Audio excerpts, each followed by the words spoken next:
Olá pessoal, tudo bem? Eu sou a Carmen do blog O Que Vi do Mundo e neste vídeo eu venho apresentar as minhas leituras para o desafio Grande Culto Booktuber do mês de março. As categorias eram, ou os desafios, não sei, eram um autor latino-americano e a outra, uma obra em domínio público. Para o autor latino-americano eu escolhi o Roberto Bolanho, O Terceiro Reich. Para a obra em domínio público, O Médico e o Monstro, do Stevenson, que eu li em inglês, certo? Vou falar da primeira. O Bolanho foi um dos autores que eu me comprometi a ler, a conhecer em 2016. Então essa era a única obra que eu tenho dele. E eu criei uma expectativa por conta do título. Eu até pensei que seria uma leitura também para o projeto sobre o Holocausto, nazismo e antissemitismo, né? Que é um projeto que eu tenho aqui. Só que não.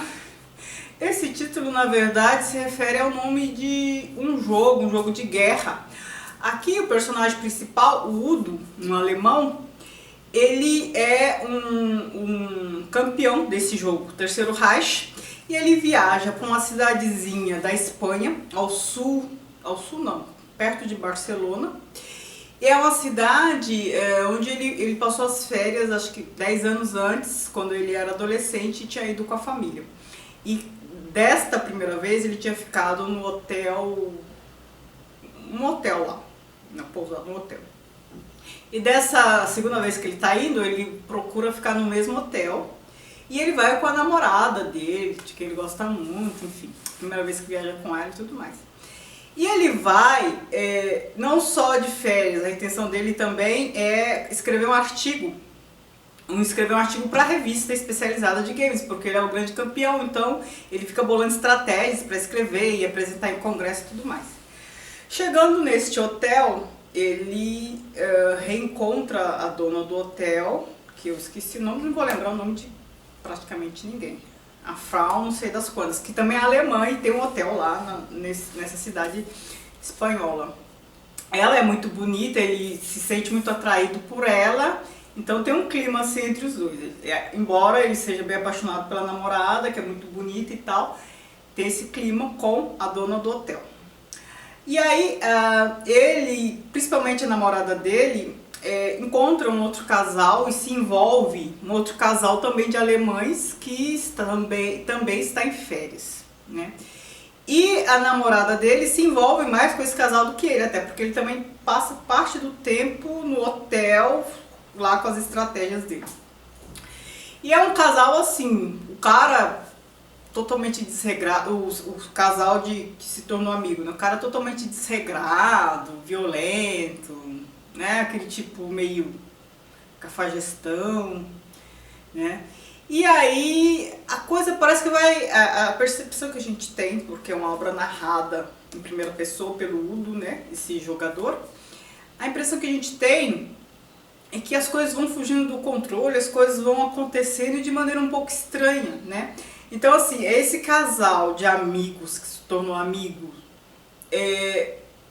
que começa a ter mais proximidade do que ele gostaria. Então a namorada dele, que fica boa parte do tempo na praia com esse casal, porque ele fica no hotel lá fazendo estratégia, ela acaba se envolvendo mais com esse casal, acontecem brigas e tal. Aí surgem dois caras que têm um apelido, dois caras locais, um apelido de Lobo e Cordeiro, isso já é meio esquisito, e aparece um outro cara também, local, tal de Queimado, ele tem parte do corpo queimada, é uma figura assim, um pouco assustadora.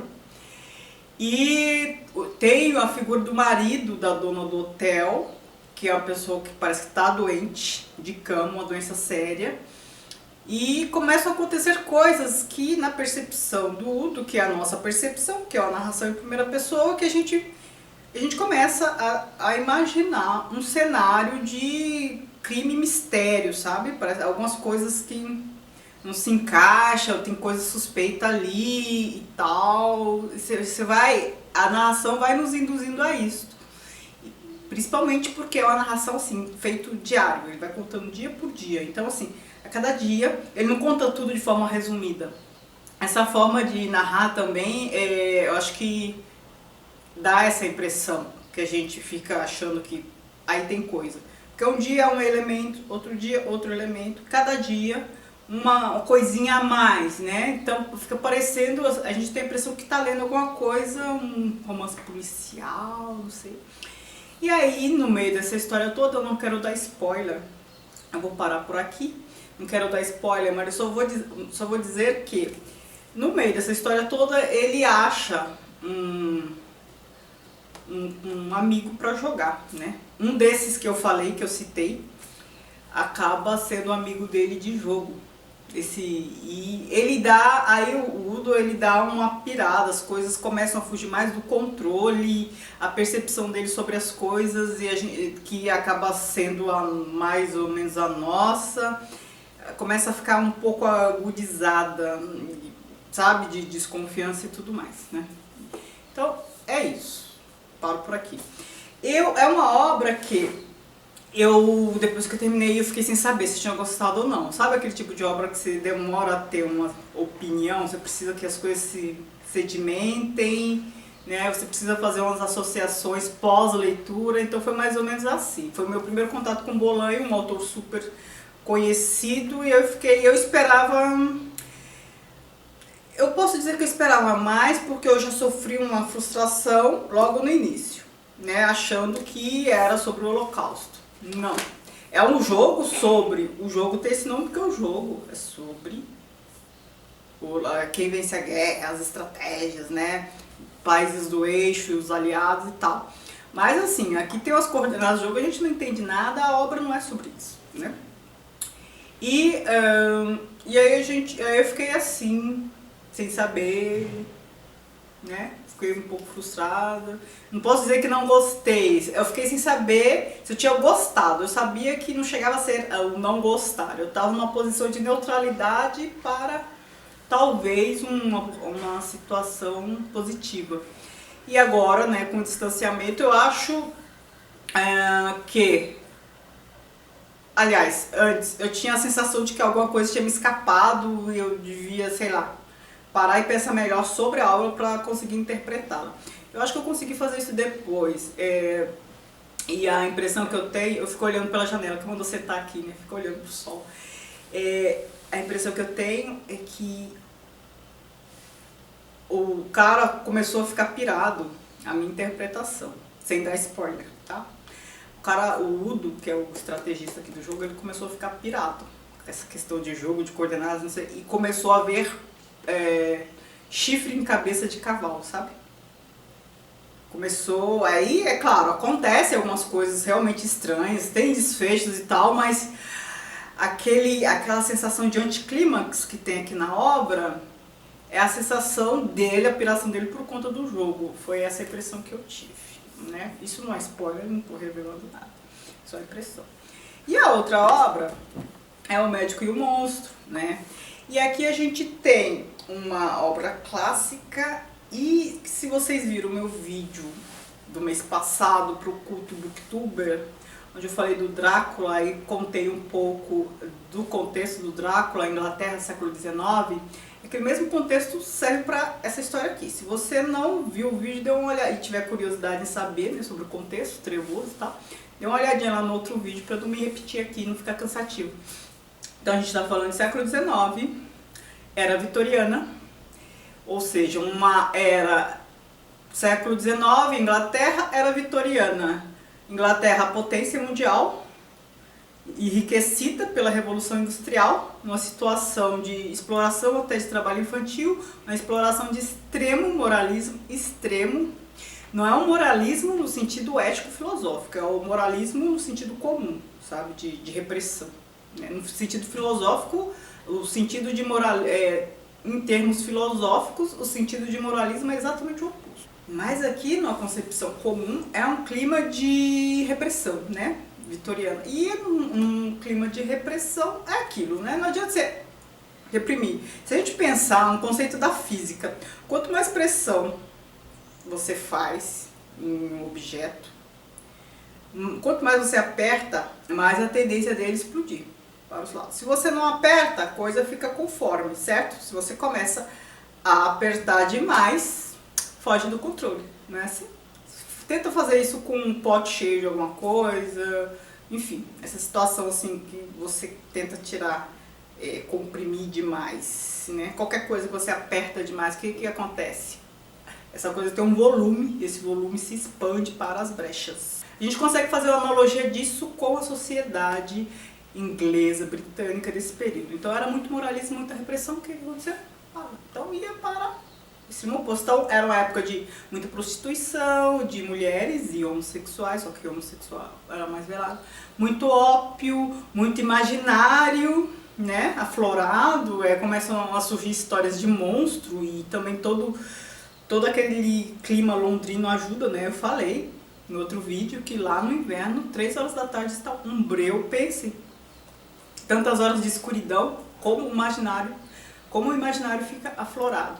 Então esse clima acima da repressão, a coisa sai do controle e aqui a gente tem uma situação que representa isso, a perda de controle, que é o quê? Um imaginário exacerbado, que é a história do duplo, né? Aqui o Dr. Jekyll é um médico que já estava bem posicionado. Esse comecinho, deixa eu só fazer um parênteses, esse comecinho lembra o Fausto do Goethe, não só do Goethe, né, que é a lenda alemã. Um médico que já estava um pouco entediado, já tinha passado por muita coisa na vida, estava um pouco entediado e tenta fazer algumas experiências. Só que o outro fez o pacto com o diabo. Esse aqui tenta a alquimia mesmo, né? Ele tá muito conformado, ele é um senhor já bem posicionado, de meia idade e tal, né? Que procura levar uma vida assim dentro dos padrões da normalidade, do bom senso e do bom caráter. Só que ele sabe que ele tem um lado B, né? Um lado meio maléfico, trevoso. E ele faz uma experiência para colocar esse lado de fora. Para essa obra eu vou dar spoiler, porque não tem como... tá no domínio público, todo mundo já conhece. Até quem não leu sabe mais ou menos. Então, assim, se você não quiser saber spoiler, para por aqui. E aí, a gente já viu isso em desenho animado trocentas vezes, talvez sem citar a fonte, né? Mas a gente já viu esse desenho animado em novela, sei lá, filme, trocentas vezes. Por isso que eu me sinto à vontade de dar spoiler. Então, ele faz uma experiência e... ele cria uma outra pessoa, ele se transforma numa outra pessoa, que é o Hyde, que seria o lado feio dele.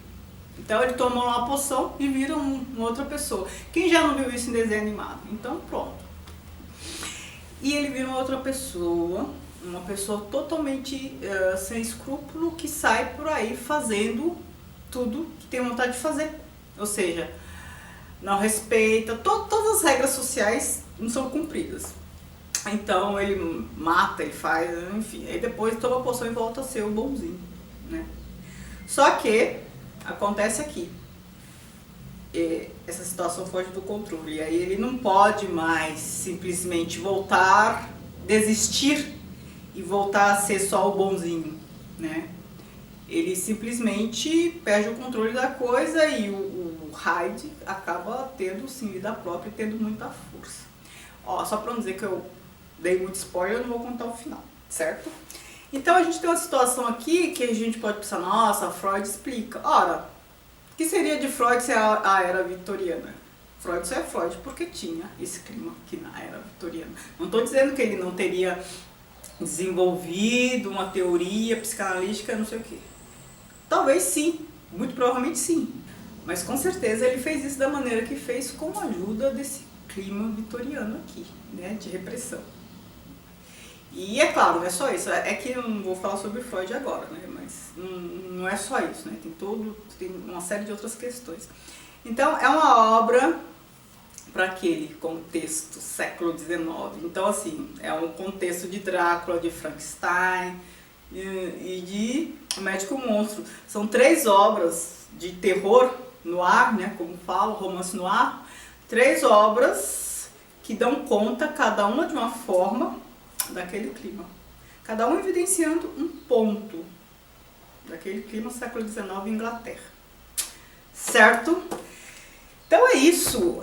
Para o mês de abril, para o culto Booktuber, as 2 categorias propostas são Um livro erótico.